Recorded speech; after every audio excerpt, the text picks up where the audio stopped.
সুপ্রিয় দর্শক, দায় মুক্তির লাইভ প্রোগ্রামের আজ ৮২তম পর্বে আপনাদের সবাইকে স্বাগত। আজ আমাদের সঙ্গে ভার্চুয়ালি যুক্ত হয়েছেন বাংলাদেশ আওয়ামী লীগের সংগ্রামী সভাপতি, বাংলাদেশের 5 বারের সফল প্রধানমন্ত্রী, মানবতার জননী বঙ্গবন্ধু কন্যা জননেত্রী শেখ হাসিনা। শ্রদ্ধেয় নেত্রী, আপনাকে স্বাগত জানাই। প্রথমে আমি গভীর শ্রদ্ধার সঙ্গে স্মরণ করছি জাতির পিতা বঙ্গবন্ধু শেখ মুজিবুর রহমানকে। শ্রদ্ধা ভরে স্মরণ করছে বঙ্গমাতা শেখ ফজিলাতুন্নেসা মুজিব, জাতীয় চার নেতা, সকল বীর শহীদ ও লাঞ্ছিত নির্যাতিত মা বোনদের। প্রিয় দর্শক, জালিম ও জুলুমবাজ সরকারের হত্যা নির্যাতনের ঘটনা ক্রমশ বেড়েই চলছে। বেড়েছে চাঁদাবাজি, মামলা হামলা, ভাঙচুর, লুটপাটের ঘটনা। একই সঙ্গে বাড়ছে জেলখানায় নির্যাতন করে হত্যার ঘটনা। গত মঙ্গলবারও সিরাজগঞ্জ কারাগারে যুবলীগ নেতা আমিনুল ইসলাম লিটনকে নির্যাতন করে হত্যা করা হয়। নির্যাতনে অসুস্থ হয়ে পড়লে সকাল ৯টায় তাকে সিরাজগঞ্জ জেনারেল হাসপাতালে নেওয়া হয় এবং সকাল 10টায় তার মৃত্যু হয়। গত 5ই জুলাই বিস্ফোরক আইনের মামলায় তাকে গ্রেপ্তার করা হয়েছিল। আর 9 দিন পর 14ই জুলাই তার মৃত্যু হলো। গ্রেপ্তারের দিন বা গ্রেপ্তারের পরদিনও অনেকের মৃত্যু হয়। কি পৈশাচিক, কি ভয়াবহ সেই নির্যাতন, ভাবতেও আমাদের কষ্ট হয়। মাননীয় নেত্রী, আজকে আমাদের সাথে আমি একটু আগে বলছিলাম যুক্ত হওয়ার আরো 2টি শহীদ পরিবার যুক্ত হওয়ার কথা ছিল। তারা অধীর আগ্রহে বসেছিলেন আপনার সাথে কথা বলবেন, কিন্তু মাননীয় নেত্রী, আসসালামু আলাইকুম। ভাই আপনি কথা বললেন না, অধীর আগ্রহ অপেক্ষা করছিলেন, কিন্তু অপশক্তির দোসররা তাদের বাড়িতে হামলা করে, যার কারণে তারা এখন এই মুহূর্তে যুক্ত হতে পারছেন না। ইনশাআল্লাহ পরে হবে। আর তারা সবাই আপনার ফোন করে জানিয়েছেন এবং আপনাকে সালাম দিয়েছেন। এখন এখন চিন্তা করো না, আমি জি বের করে নেব ইনশাআল্লাহ। এখন কে কথা বলবে? জি, এখন নির্যাতিতগণ কথা বলবেন। এখন বলবেন ফারমান বিন হুসাইনি। তিনি চট্টগ্রাম দক্ষিণ জেলার বাঁশখালী পৌরসভা ছাত্রলীগের সদস্য। 2024 সালের 5ই আগস্টের পর তাদের বাড়ি লুট ও ভাঙচুর করে বিএনপি সন্ত্রাসীরা। এরপর থেকে এলাকা ছেড়ে অন্যত্র থাকতেন।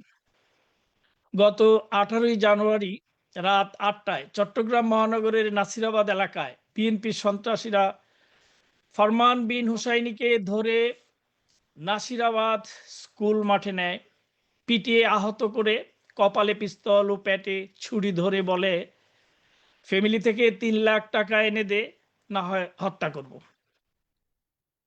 তার ভাই বুরহানুদ্দিন হুসাইনিকে খবর দিলে তিনি 70,000 টাকা দিয়ে তাকে মুক্ত করেন। আবার বিএনপি সন্ত্রাসীরা গত 5ই জুন সন্ধ্যায় ইএস কলেজের সামনে থেকে ফরমান বিন হুসাইনিকে ধরে চোখ মুখ বেঁধে সিএনজিতে তুলে অজ্ঞাত স্থানে নেয়। একের পর এক ইলেকট্রিক শক দেয়, শরীরের বিভিন্ন অংশে ছুরি দিয়ে আঘাত করতে থাকে, কিল ঘুষি লাথি দেয়। এভাবে সারা রাত নির্মম নির্যাতন করে। টাকা না দিলে মেরে ফেলার হুমকি দেয়। 6 জুন সকাল 8টায় ফরমান বিন হুসাইনির ভাই বাঁশখালী পৌরসভা জাতীয় শ্রমিক লীগের সাধারণ সম্পাদক SM মিজানুর রহমানকে জানালে তিনি সন্ত্রাসীদের দেওয়া 7টা বিকাশ নম্বরে 1,19,000 টাকা পাঠান। তারপর দুপুর 1:45টায় ফরমান বিন হুসাইনিকে চুপ বেঁধে সিএনজিতে করে মুরাদপুর এলাকায় ফেলে যায়। ফরমান বিন হুসাইনি আমাদের সাথে, আপনার সাথে ওই দিন ঠিক কি কি হয়েছিল ওইসব দিনগুলোতে আপনি একটু বলুন। ফরমান। নেত্রী, আসসালামু আলাইকুম। নেত্রী, আসসালামু আলাইকুম। ওয়ালাইকুম আসসালাম। নেত্রী, 5ই আগস্টের পরে আমাদের কি অবস্থা দিন যাচ্ছে বলার মতো না। আমরা যে কি অবস্থায় আছি এখনো, যখন এই অবৈধ ডক্টর ইউনূসের নির্বাচন ঘোষণা দিয়েছিল ইসি, 17 জানুয়ারি আমি একটা ভিডিও বার্তা দিছিলাম, মানে অবৈধ নির্বাচনের বিপক্ষে। এই নির্বাচনের ভিডিও বার্তা ইস্যু করে আমাকে চট্টগ্রাম নাসিরাবাদ মোড় থেকে ধরে নিয়ে স্বেচ্ছাসেবক দল সন্ত্রাসীরা 15-16 জন নাসিরাবাদ স্কুলের মাঠে নিয়ে আমাকে কিভাবে যে আপনাকে আমার ওই দিনের ঘটনাগুলো কিভাবে যে শেয়ার করব বুঝতেছি না। মানে এমন ভাবে নির্যাতন করছে, এমন ভাবে মারা হয়েছে, 2 ঘন্টা আমাকে, মানে খেলার স্টাম্প আছে, স্টাম্প দিয়ে ফিডে আমার মাটির মধ্যে শোয়ে স্কুলের মাঠে, মানে আমার গলার মধ্যে চুরি ধরে আমার মেজো ভাই সামান্য একটা মসজিদের সহকারী ম্যাম, ওনাকে ফোন দিয়ে আরো 3-7 জন থেকে ধান নিয়ে 70,000 টাকা নিয়ে ওখানে যাওয়ার পর আমাকে, এরপরও আমাদের ভাইদের সামনে 2 ঘন্টা আরো ফিরে 12:45 আমাকে ছাড়ছে। এরপর এরা মানে সাদা একটা পেজে স্টাম্প নিতে, মানে এই ঘটনা যেন কাউকে না বলি। আমার ভাই, আমার সেজো ভাই ছিল, আমার আর আমি 3 জন থেকে স্টাম্প নিতে, মানে এই বিষয় যেন কাউকে শেয়ার না করি, কাউকে না বলি। এরপর আমি খুব যে অবস্থায় চট্টগ্রাম শহরে অবস্থান করছিলাম একটা বড় ভাইয়ের বাসায়, অনেকদিন একদম কিছু করতে পারতেছি না, বাড়িতেও যেতে পারতেছি না। 5 জুন রাত মাগরিবের পর আমি যখন আমার ওমর গনিয়ামিয়া কলেজ চট্টগ্রাম, আমি যখন মাগরিবের পরে নামাজ পড়ে বের হয়ে গরিবুল্লাহ শাহ মাজারে যাচ্ছি মাজার জিয়ারত করতে, ওই সময় গোল দিতে হঠাৎ 5 জন ছেলে এসে আমাকে পুরা মুড বন্ধ করে সিএনজি করে এমন এক জায়গায় নিয়ে গেছে, আমি এখনো ওই রাতের কথা মনে পড়লে আমি ঘুমাতে পারি না নেত্রী। আমাকে ওই দিন রাতে আমার মা মারা গেছে 2 বছর আগে, আমার ফ্যামিলি নেত্রী, আপনার জন্য যে আমার ফ্যামিলি, পুরা ফ্যামিলি আমরিক। আমার আব্বু এখনো নামাজ পড়ে পড়ে দোয়া করে আপনার জন্য নেত্রী। আমার ওই দিন এমন একটা জায়গা নিয়ে, মেয়ে ছিল আপনার 12-13 জন, ছেলে ছিল 25-26 জনের মতো ছেলে, আমাকে রাত ভর চুরি, এখনো চুরি আঘাত নেত্রী। এখানে চোখের অবস্থা এখনো খুব বাজে, চোখের 7 দিন আপনার মেডিকেলে ছিলাম। রাতভর মারার পর আমি মনে করছি আমাকে সকালে ছেড়ে দিবে।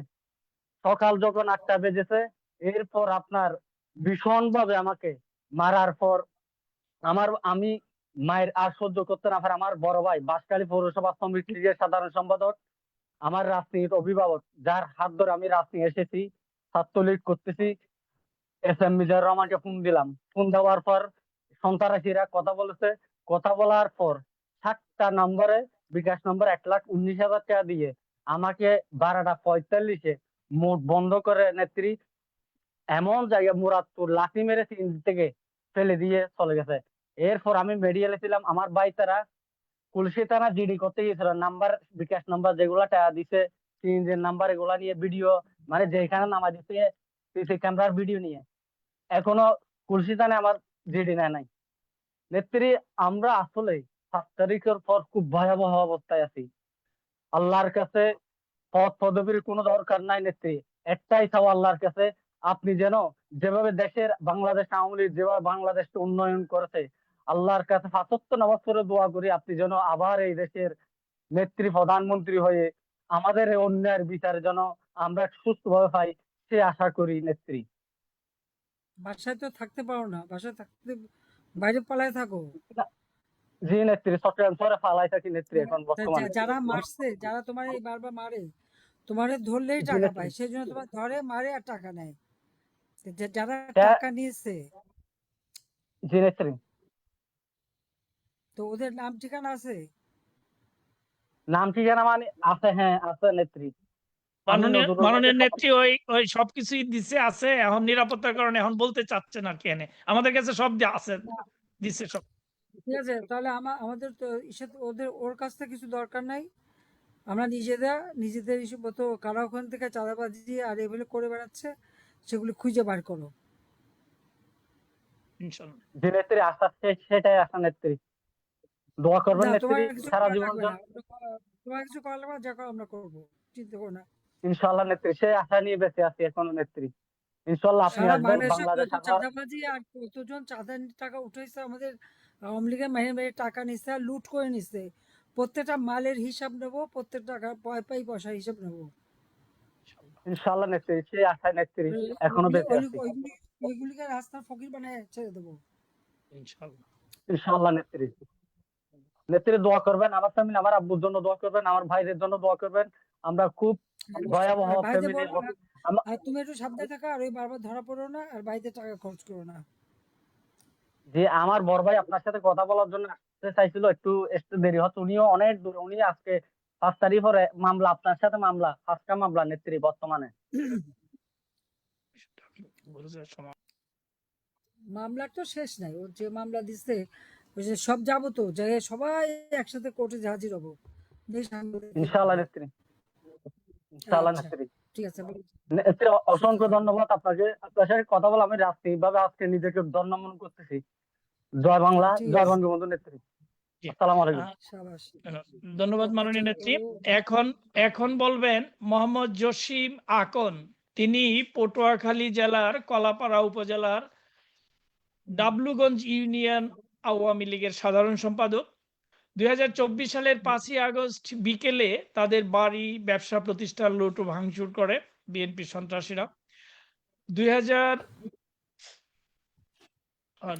চলতি বছর 22শে জুন বিকেল 5:30টায় ডাবলুগঞ্জ ক্লিনিকের সামনে মোহাম্মদ জসিম আকনকে বিএনপির সন্ত্রাসীরা লোহার রড দিয়ে পিটিয়ে বাঁ পা ভেঙে জ্ঞানহারা করে ফেলে যায়। তিনি এখনো চিকিৎসা নিচ্ছেন। মোহাম্মদ জসিম আকন কথা বলবেন। ভাই, আপনি বলুন। আসসালামু আলাইকুম। ওয়ালাইকুম আসসালাম। কেমন আছো ভাই? আপা, আমি হুম, বঙ্গবন্ধুর প্রতি, আদর্শের প্রতি, আপনার নেতৃত্বের প্রতি অনুগত হয়ে শুরু করছি। আমি 22 তারিখ আমার এলাকায় একটু গেছিলাম আপা। 23 হুম, তারিখ তো ছিল আমাদের বার্ষিকী, আমাদের ইউনিয়ন গ্রামগঞ্জ ভাবি নাই যে ওরা এত বড় হামলা আমাকে করবে। লোকজনের সাথে কথা বলতেছি, ওই কথা বলা অবস্থায় একটা লোকের সাথে আমি হ্যান্ডশেক করে কথা বলতেছি, ওই অবস্থায় আসছে চতুর্দিক থেকে পিটান শুরু করছে আপা।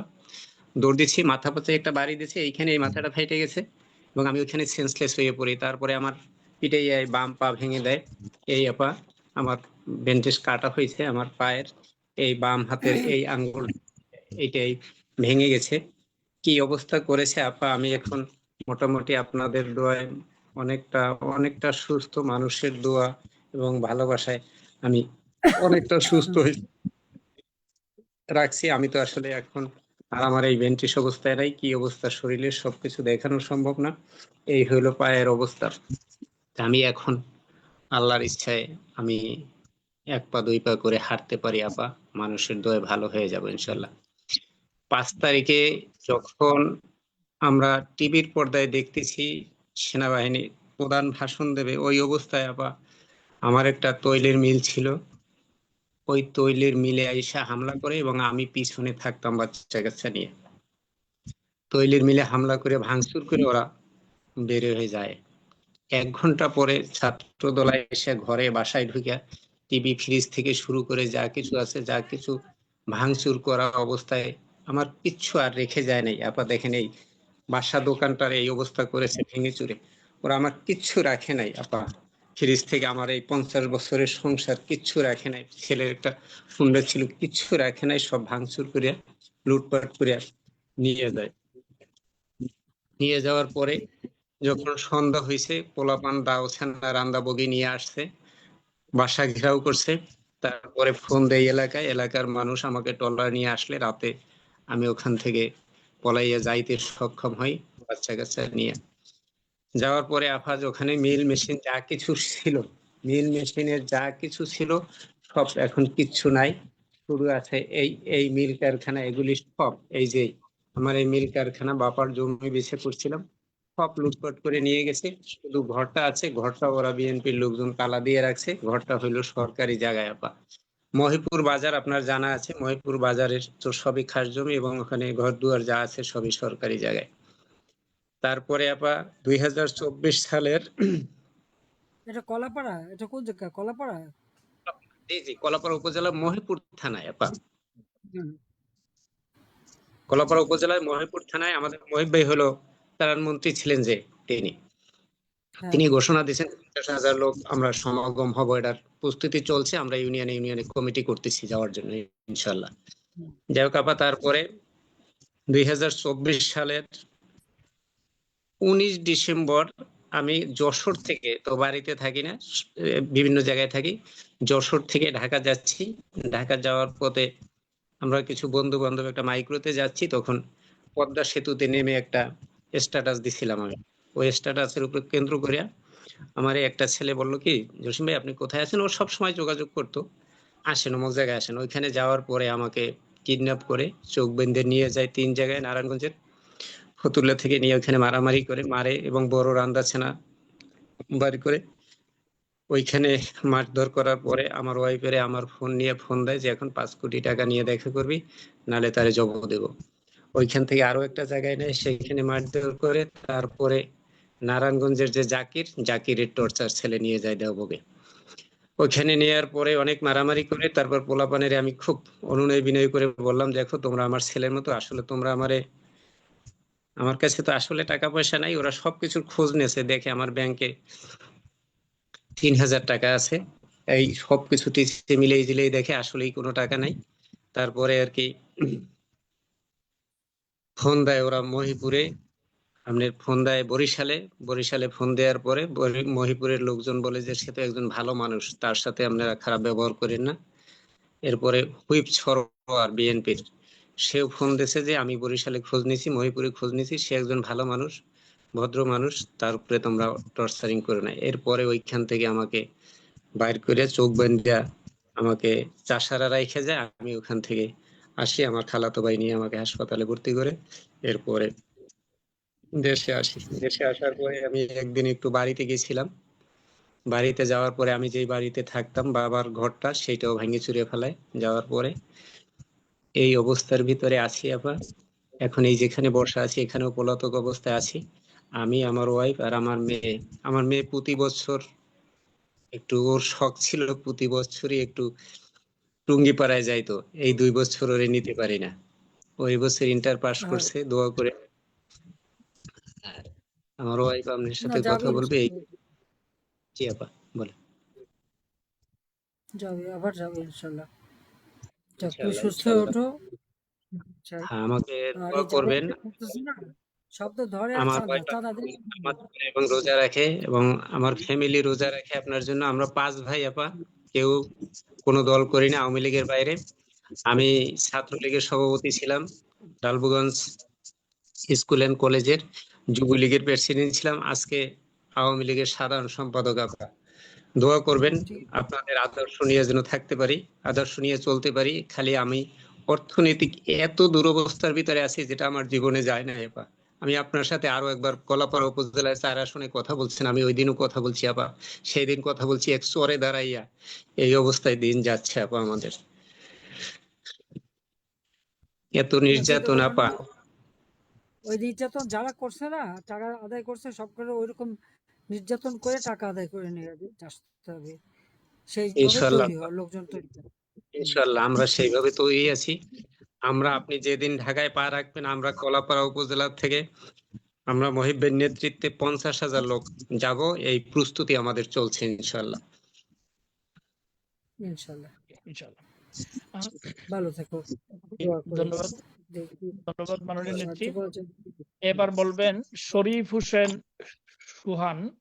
তিনি ভোলা সদর উপজেলার চরসামাইয়া ইউনিয়ন ছাত্রলীগের সদস্য। 2024 সালের আগস্টের পর থেকে নিজ এলাকা ছেড়ে তিনি ঢাকা জেলার দুহার উপজেলার জয়পাড়া বাজারের পাশে থাকতেন। গত 8ই জুলাই রাত 12টার দিকে জয়পাড়া বাজারের পাশে শরীফ হোসেন সোহানকে ছাত্রদলের সন্ত্রাসীরা চাপাতি ও রামদা দিয়ে কোবাচ্ছিল। তখন তার চিৎকার শুনে স্থানীয় লোকজন ছুটে এসে তাকে উদ্ধার করে। শরীফ হোসেন সোহান, আপনি বলুন সেদিন কি ঘটেছিল আপনার সাথে।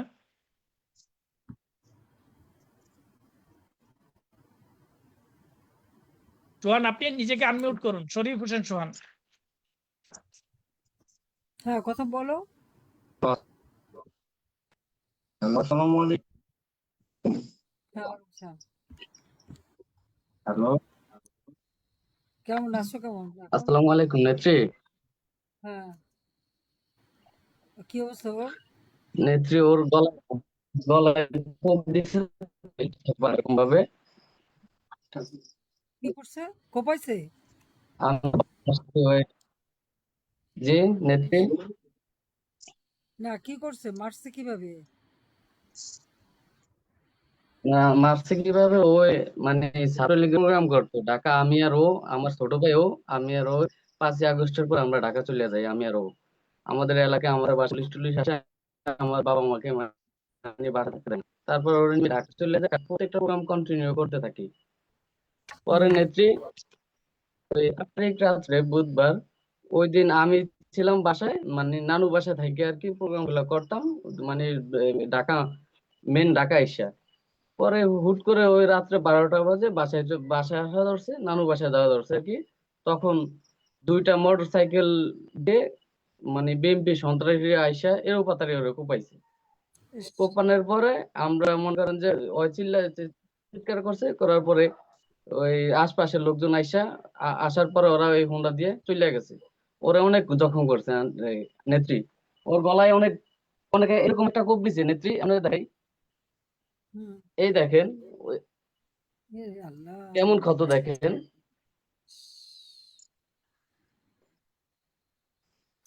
তারপরে ওর পায়ে নেত্রী, ওর পায়ে এরকম একটা ক্ষত, এই দেখেন এই গেডিতে একটা কোপ দিছে নেত্রী, হুম, 15টা আল্লাহ। শিলে লাগছে নেত্রী।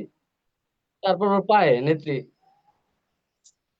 পুরা শরীরে নেত্রী, এই যে এখন দেখেন এই যে নেই নেত্রী, এই গেডি ঘুরাইতে পারতেছে না। আমাদের ঢাকা যত প্রোগ্রাম আছে ছাত্রলীগের, আমরা 5ই আগস্টের পর প্রত্যেকটা প্রোগ্রাম আমি ওর নিয়ে করছি নেত্রী। ওই আমার ভাই হুম, আপন ভাই। আমি ওই ভোলা সদর উপজেলা ছাত্রলীগের স্কুল ছাত্র বিষয়ক সম্পাদক, ও আবার চট্টগ্রাম ইউনিয়ন ছাত্রলীগ নেতা। এই দেখেন হুম। নেত্রী হাতের অবস্থা নেত্রী, এই দেখেন এই হাতে, পাও পাও একটা ভেঙে ফেলাইছে নেত্রী। পায়ের অবস্থা খুবই খারাপ নেত্রী।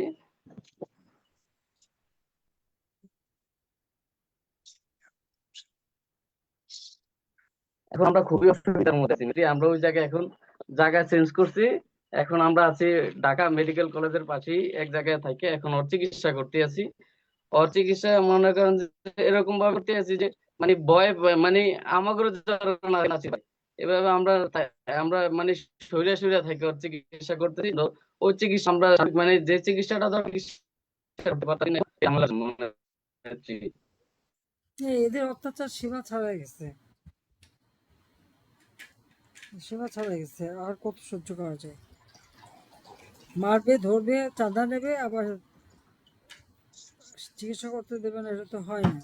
নেত্রী, আমার আম্মু, এই আমাদের আমার আম্মু চিকিৎসার ব্যবস্থা, নেত্রী। না, চিকিৎসার ভালো চিকিৎসা যাতে হয় ব্যবস্থা করে দেবো আমি। আমাদের ডাক্তারের সাথে নজরুল যোগাযোগ করাই দিও। জি জি, হ্যাঁ, ইনশাল্লাহ। আমাদের ট্রিটমেন্টটা যাতে ভালো হয় সে ওরা ব্যবস্থা করে দেবো। নেত্রী, ওরা আম্মা একটু কথা বলতে চাচ্ছে, মাননীয় নেত্রী, ওরা আম্মা একটু কথা বলবে। হ্যাঁ, কথা জি, বলবে, কালামা বলো। পড়ুন। আসসালামু আলাইকুম। ওয়ালাইকুম আসসালাম। কিছু বলবেন, বলেন। কেমন আছেন আমার? আমি আছি আছি। এই সব কি খবর শুনে কি এত কষ্ট হয় যে এত বলার মতো না।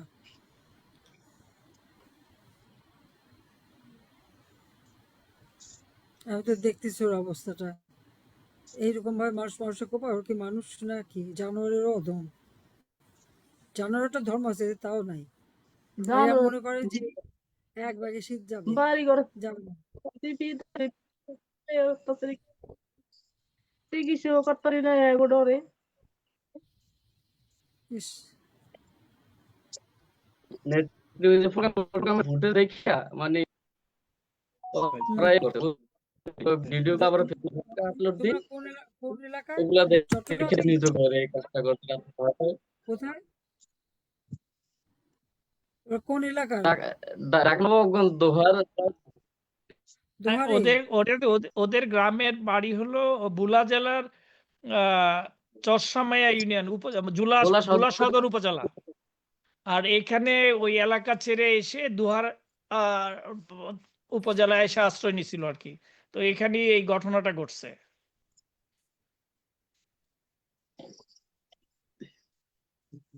ভোলা সদর উপজেলার চরসামাইয়া ইউনিয়ন ছাত্রলীগের সব সদস্য।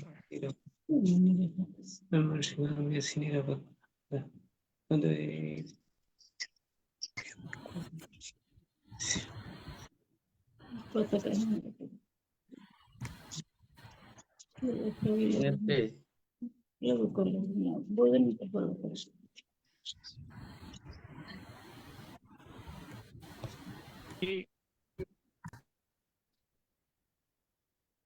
সোহানের আর কিছু বলবে?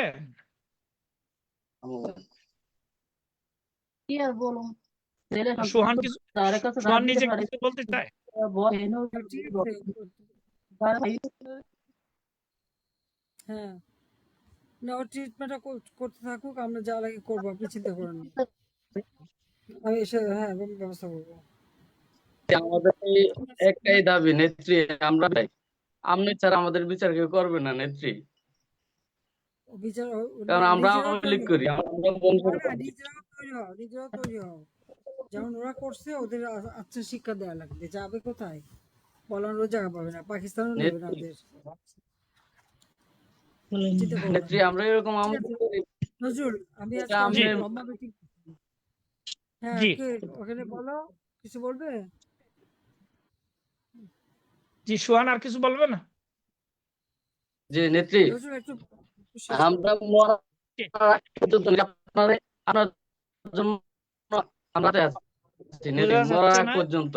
ধন্যবাদ ধন্যবাদ। আজকের এই পর্বের শেষজন আলামিন হোসেন রাজু। তিনি ঢাকা মহানগরের লালবাগ থানা ছাত্রলীগের সাবেক সদস্য। তার বাড়ি মাদারীপুর জেলার কালকিনি উপজেলার কালাই সর্দারচর গ্রামে 2024 সালের 29শে ডিসেম্বর বিএনপির সন্ত্রাসীরা আলামিন হোসেন রাজুকে ঢাকার চকবাজারে নির্মমভাবে মারধর করে চকবাজার থানা পুলিশের হাতে তুলে দেয়। 2025 সালের 28শে জানুয়ারি জামিনে বের হন তিনি। 2025 সালের 16ই ডিসেম্বর রাতে তার বাড়ি লুট ও ভাঙচুর করে বিএনপির সন্ত্রাসীরা। তাকে লোহার রড ও স্টিক দিয়ে পিটিয়ে মারা গেছেন ভেবে ফেলে যায়। আলামিন হোসেন রাজু ভাই, আপনি বলুন। আসসালামু আলাইকুম মাননীয় নেত্রী।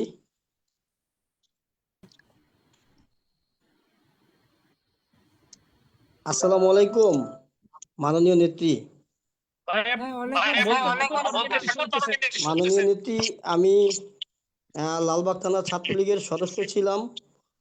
পরবর্তীতে চকবাজার থানা শেখ রাসেল শিশু কিশোর পরিষদ সংগঠন করেছি নেত্রী। 5ই আগস্টে ডাক্তার মোস্তফা জালাল মহিউদ্দিন ভাইয়ের নেতৃত্বে 1 আগস্ট থেকে আমরা চকবাজারে সেখানে অবস্থান করি এই যেই ছাত্র আন্দোলনের বিরুদ্ধে এবং কার্যকলাপ করি নেত্রী। পরবর্তীতে 5ই আগস্ট নেত্রী আমাদের বাড়ি লালবাগ ঢাকা চকবাজারে সাবেক 65-29 নম্বর ওয়ার্ডে নেত্রী। সেখানে আমার একটা ব্যবসা প্রতিষ্ঠান আছে নেত্রী। সেই ব্যবসা প্রতিষ্ঠান 5ই আগস্ট লুট করে। পরবর্তীতে আমি এক পর্যায়ে পলায়ে থাকার পরে মাননীয় নেত্রী বিএনপির নেতাকর্মীরা আমাকে মব করার পরে 24 সালের 29শে ডিসেম্বর গ্রেপ্তার করিয়ে দেয়। সন্ত্রাস বিরোধী আইনে মামলা দিয়ে আমাকে ঢাকা কেরানীগঞ্জ কারাগারে প্রেরণ করে। পরবর্তীতে আমার বাবা মা এবং আমার আমি যার মাধ্যমে ছাত্রলীগ করেছিলাম আব্দুল আজিজ খোকন ভাই, তাদের নির্দেশে এবং ডাক্তার মোস্তফা জালাল মহিউদ্দিন ভাইয়ের নির্দেশে আমার বাবা মা আমাকে জামিনে মুক্তি করে আনার পরে আমি গ্রামের বাড়িতে চলে আসি মাদারীপুরে। সেখানে বসবাস করি পূর্ব এনায়েতনগর ইউনিয়ন। ওই ইউনিয়ন বৃহত্তম যখন এনায়েতনগর ছিল তখন আমার বাবা ইউনিয়ন আওয়ামী লীগের 81 থেকে 96 পর্যন্ত ইউনিয়ন আওয়ামী লীগের সেক্রেটারি ছিলেন। মাননীয় এখানে দেখি আওয়ামী লীগ শূন্য হয়ে পড়েছিল।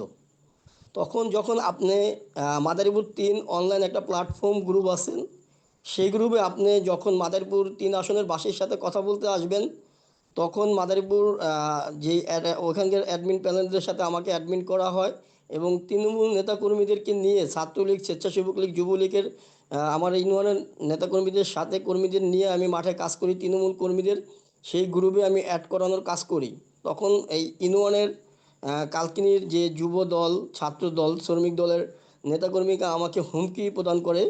তো আমি তখন বুঝতে পারিনি যে আমাকে যে হুমকি দেয়, হুমকি দেওয়ার পরে এক পর্যায়ে আমাকে আপনি যখন 15ই ডিসেম্বর 25 সালের 15ই ডিসেম্বর মাদারীপুর 3 আসনের প্ল্যাটফর্মে কথা বলেন, অনলাইন প্ল্যাটফর্মে। পরবর্তীতে 16ই ডিসেম্বর রাত্রে সেই বিএনপির নেতাকর্মীরা আমাকে আমার বাড়ি রাত 1:30 আমার বাড়ি ঘেরাও করে। ঘেরাও করে মাননীয় নেত্রী আমার 2 পাই পঙ্গু করে ফেলে।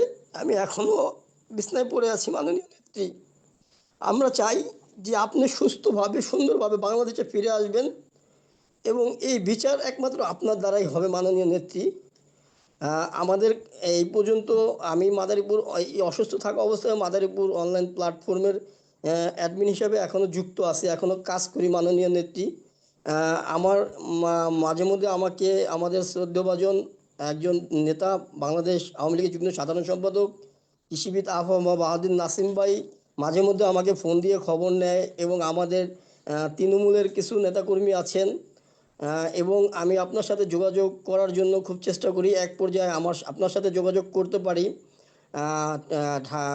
ঠাকুরগাঁয়ের একজন ছাত্র নেতা, তার নাম হলো রকি ভাই। সেই রকি ভাইয়ের মাধ্যমে আমি নজরুল ভাইয়ের সাথে যোগাযোগ করি এবং আপনার সাথে আজকে সেই যোগাযোগ করার চেষ্টা পাই। নেত্রী, আমার পাগুলি ভেঙে ফেলে নেত্রী, এখন খুব অসুস্থতা আছি। মাননীয় নেত্রী, আমার দোনো ভাই পঙ্গুত্ব বরণ, আমার 3টা বাচ্চা, আমি এবং আমার মা, আমার বাবা, আমার ছোট ভাই এখন চকবাজার ছাত্রলীগের সিনিয়র সহসভাপতির দায়িত্ব পালন করতেছে। নেত্রী, নেত্রী, আমাদের তৃণমূল আপনার জন্য কাজ করতেছে। নেত্রী, আমিও কাজ করতেছি। নেত্রী, আপনি শুধু দোয়া করি, আমার বাবা আমার মা তাহাজ্জুদ নামাজ পড়ে আপনার জন্য দোয়া করেন। নেত্রী, নেত্রী 2 পাও ভেঙে ফেলেছে এবং আমার বাড়িঘর সব কিছু ভেঙে ফেলেছে, আগুন দিয়েছে, লুট করেছে, আমার ব্যবসা প্রতিষ্ঠান লুট করেছে, আমার যে সম্বল ছিল সব কিছু নিয়ে গিয়েছেন। আমাদের যে মাদারীপুর প্ল্যাটফর্মে আছেন কিছু অ্যাডমিন বৃন্দ আছেন, তারা আমাকে সর্বক্ষণিক খোঁজখবর রাখেন। মাননীয় নেত্রী, আমরা চাই আপনি ভালোভাবে দেশে আসবেন। আপনাকে দেশে আসার জন্য সর্বনীয় শরীরের রক্ত তো দিয়েছি, যদি আরও দিতে হয় মাননীয় নেত্রী তাও দিব। নেত্রী, আপনি আমাদের আশার আলো, আপনি আমাদের আশার আকাঙ্ক্ষা। নেত্রী, নেত্রী, আপনি ছাড়া তৃণমূল আওয়ামী লীগের কেউই নেই।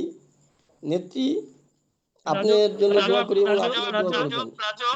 আপনার আম্মা আলেয়া বেগম একটু বলতে চাইছিলেন আপনার আব্বা সালাম ব্যাপারী। আব্বা আছেন, সালাম ব্যাপারী আব্বা আছেন। আম্মা ঢাকা গেছেন আমার ওষুধের জন্য। এখানে ঢাকা মাদারীপুরে ওষুধ পাওয়া যায় নাই। আম্মা কাল আজকে বিকালে সেই ওষুধটার জন্য ঢাকা গিয়েছেন। আমার আরেকটা পায়ের আব্বাকে অপারেশন দেন, হয়েছে। উনি বলতে চাইছিলেন। জি জি, আব্বা আছে। শেষ করো না তুই জি, শেষ করতে আপা কথা আসসালামু আলাইকুম সভাপতি। জি, কেমন আছেন? আছি আলহামদুলিল্লাহ। কেমন থাকবো আর, আমরা নাই, আমরা কেমন থাকি, আমরা কি দেশে এবার আমরা কেমন থাকি। আমরা এখনো বাজার যাইতে পারি না। বাজারে গেলে বিএমপি দাওয়াত হুমকি দেয়, কি জুলুম করতেছে, কি মক করতেছে ওরা। বাজার যাইতে পারি না, বাজার গেলে হুমকি দেয়। কোনো পলায় পলায় যাই, যাই বাজার উজা করি আয়া পড়ি, থাকি না বাজারে। নেতৃত্বে আমরা না আসেন তাইলে আমাদের অনেক কষ্ট হইব, তৃণমূল বেশি কষ্ট হইব। এখানে আমি 1991 থেকে 98 পর্যন্ত আওয়ামী লীগের সেক্রেটারি ছিলাম রাজনগর ইউনিয়নের। আর ঢাকা আপনারা ভালোভাবে ছিলেন, ঢাকা লালবাগের 65 নং ওয়ার্ডের সাহিত্য সম্পাদক ছিলাম ছাত্রলীগের। আমরা শহীদ শাসার লাগে আমরা বাচ্চা চাইতাম ধানমন্ডিতে। আমার কথাটা মনে আছে, অনেকে আমি ছোড়ো সেখানে ছাত্র। আপনাকে দোয়া করি যে যখন তাও না আসলে কিছু করার নাই। এরপর আমাদের প্রস্তুত আছে ইনশাল্লাহ। আপনার উপর আমার দাবি ছিল, আমার ছেলেরা পঙ্গুবরণ করে এলাইছে, আমি কীভাবে ছেলেরা বাঁচবো এইভাবে দেখবেন। আপনি যদি আল্লাহ প্রধানমন্ত্রী বাংলাদেশ হয়ে আসেন, একটু আপনাদের লক্ষ্য চাই, আমরা আর কিছু চাই না। আমাদের এই দোয়া আপনারা দোয়া করি, তাও না রোজা করে রোজা থাকি না, তাও না করি দোয়া করি। আমরা দোয়া করিয়া আমার ছেলের উপর লক্ষ্য রাখি। আমার দুইটা ছেলেই আর মেয়ে নাই। একটা ছেলে ছাত্রলীগ করে লালবাগ থানার চকবাজার থানার, এই ছেলে তো ছাত্রলীগ করতো, এখন আওয়ামী লীগ করে। এখন এই অনেকজনটা ভালো লাগে না, অনেকজনে এখনো হুমকি দেয় এখনো বাজারে গেলে। আপনার আগে চাই না আমার কাছে। জি, ধন্যবাদ আপনাকে। ধন্যবাদ।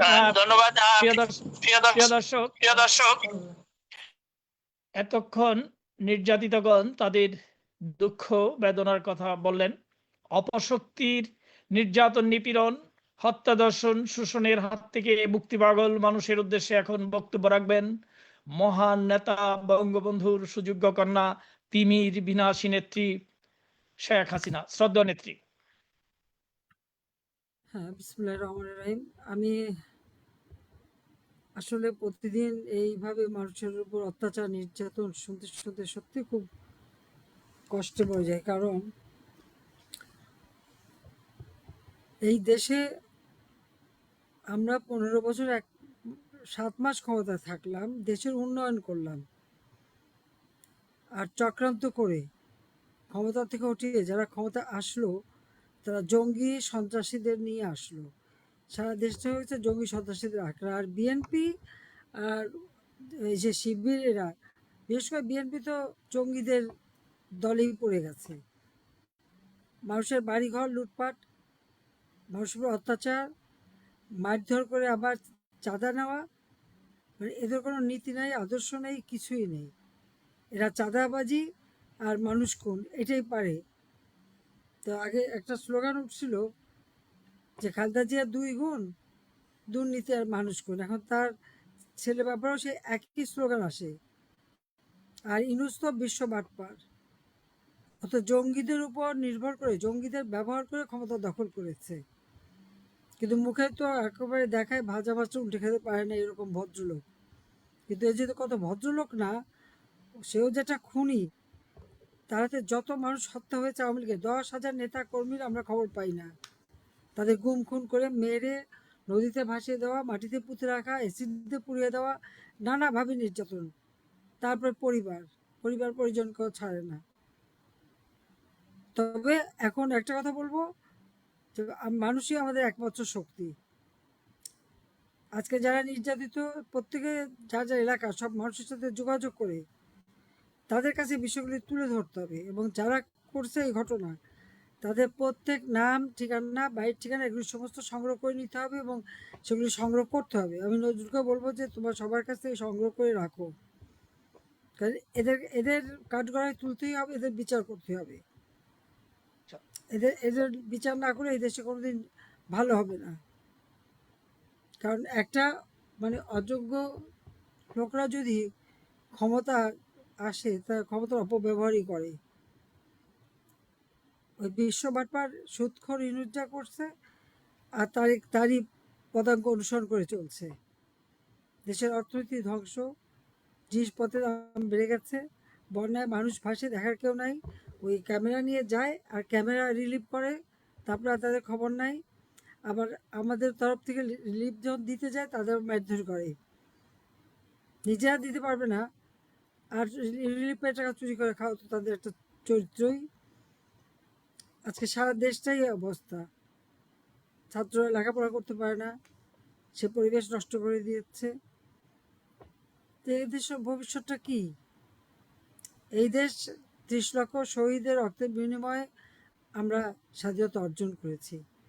আমাদের মহান নেতা জাতির পিতা বঙ্গবন্ধু শেখ মুজিবুর রহমান তার সারাটা জীবন উৎসর্গ করেছেন এই দেশের মানুষের জন্য। তারই নেতৃত্বে আমরা স্বাধীনতা অর্জন করেছি। অথচ আজকে দেখা যাচ্ছে যাদেরকে আমরা পরাজিত করলাম, আজকে তাদের খোসামত তোষামতে ব্যস্ত বাংলাদেশের লোক। কেন? আমরা মুক্তিযুদ্ধে বিজয় অর্জন করেছি, আমরা বিজয়ী জাতি মাথা উঁচু করে চলবো। ওই যাদেরকে পরাজিত করেছি তাদের পায়ে মাথা টুকতে যেতে হবে কেন? এদের লাজ লজ্জা কিচ্ছু নাই। আল্লাহ যদি দিন দেয়, এই পাখি প্রেমী সব কটাকে জাহাজে তুলে বঙ্গোপসাগর থেকে আরব সাগর হয়ে একদম পাঠিয়ে দেবো করাচি, যখন যে থাকার দরকার নেই। এবং সেদিন বেশি দূরে না। আজকে যারা আহত, আল্লাহর কাছে এটুকু শুকর করি যে হয়তো জানটা বাঁচিয়ে রাখছে। যার চিকিৎসা লাগবে আমরা চিকিৎসার ব্যবস্থা করব। আজকে অর্থ সম্পদ সব কিছু ধ্বংস করেছে, ব্যবসা প্রতিষ্ঠান, শিল্প কারখানা সব ধ্বংস। এখানে এইসব জায়গায় যারা চাকরি করতো, কাজ করতো, তারাও তো বেকার হয়ে গেল। একসাথে কতগুলি পরিবারকে ক্ষতিগ্রস্ত হচ্ছে এবার চিন্তা করে দেখেন। যাক, সবাইকে ঐক্যবদ্ধ হতে হবে, ইনশাআল্লাহ দিন আসবে। আর এরকম চাঁদাবাজি, অত্যাচার, নির্যাতন, মারপিট, যারা মারছে, যে হাত দিয়ে মারছে ওই হাতটা চিনে রাখতে হবে, এতে কারো ছাড়া নাই। যাক, সবসময় দোয়া করি ভালো থাকবেন, সুস্থ থাকবেন। আসলে বাবা মাকে তো সান্ত্বনা দেওয়া যায় না, এইভাবে চোখের সামনে ছেলেকে মারলে কেমন লাগে।